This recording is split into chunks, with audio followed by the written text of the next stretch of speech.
Dalam memperingati Maulid kita tidak hanya sekedar melakukan satu tradisi, tidak hanya sekedar hura-hura, tidak hanya sekedar ikut-ikutan, sebab bagaimanapun peringatan semacam ini bukan tujuan.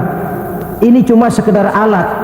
Kalau peringatannya yang jadi tujuan, selesai memperingati, selesai sudah. Tujuannya cuma memperingati Maulid, sudah selesai. Ya sudah selesai segala-galanya. Yang tidak sholat kembali tidak sholat, yang teler kembali teler. Pokoknya kan udah Maulid. Itu kalau dijadikan tujuan. Maulid sekali lagi bukan tujuan, cuma sekedar alat.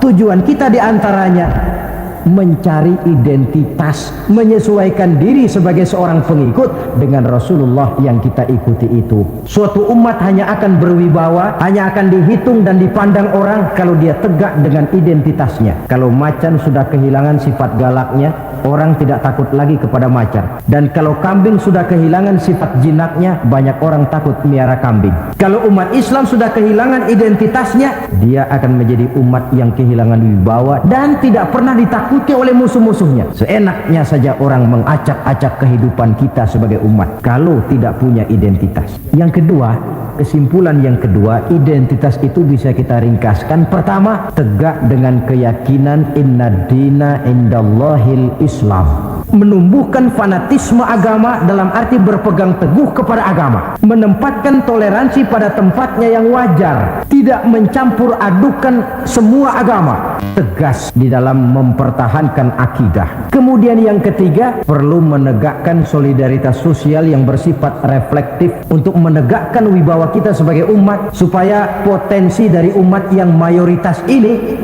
dimanfaatkan oleh umat itu sendiri. Kalau tidak, kita cuma akan menang jumlah saja, menang bilangan, kuantitas yang tanpa kualitas. Dan kalau ini yang terjadi, nasib kita akan seperti buih di lautan. Banyak, tapi kata orang kampung cuma menang geroyokan. Tidak punya daya dan kekuatan, dicampakkan orang ke kiri dan ke kanan, hanyut oleh arus. Bukan menciptakan arus, tapi malah hanyut oleh arus. Bukan menciptakan model, tapi malah mengikuti model. Bukan menciptakan irama tersendiri, malah diatur oleh irama orang lain.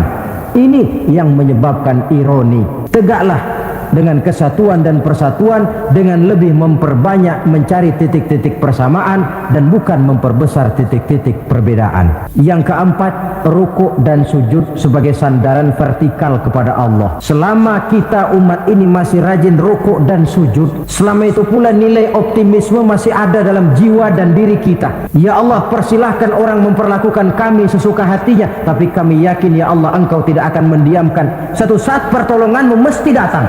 Itu akan mantap kita ucapkan kalau kita melaksanakan rukuk dan sujud. Rukuk dan sujud sebagai sandaran vertikal. Yang kelima, karunia Allah dan keridhaan Allah jangan dipisah. Cari karunia sebanyak-banyaknya, tetapi dalam batas-batas yang diridhoi Allah. Sebab kalau tidak, karunia itu akan makin membuat kita jauh dari Allah. Ilmu karunia itu. Tapi kalau tidak diridhoi Allah, Nabi ingatkan, man izdada ilman wa lam yazdad huda lam yazdad minallahi illa bu'da. Orang yang bertambah ilmu tapi tidak bertambah hidayah, dia hanya akan semakin jauh dari Allah. Jauh dari Allah menimbulkan kegersangan dalam jiwa, kepanasan dalam hati, sehingga jauhlah kita dari ketenangan hidup. Karunia yang Allah ridho.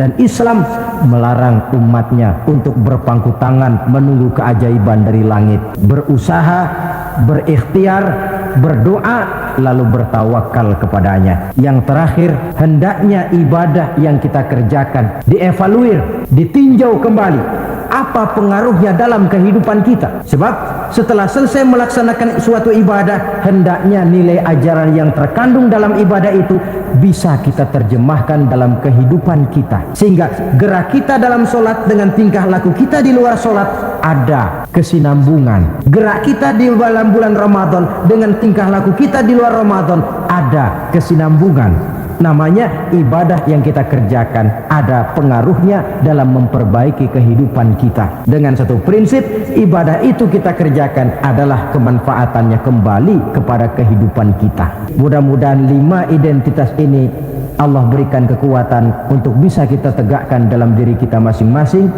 sehingga kebanggaan sebagai pengikut Nabi dibuktikan dengan amal perbuatan kita.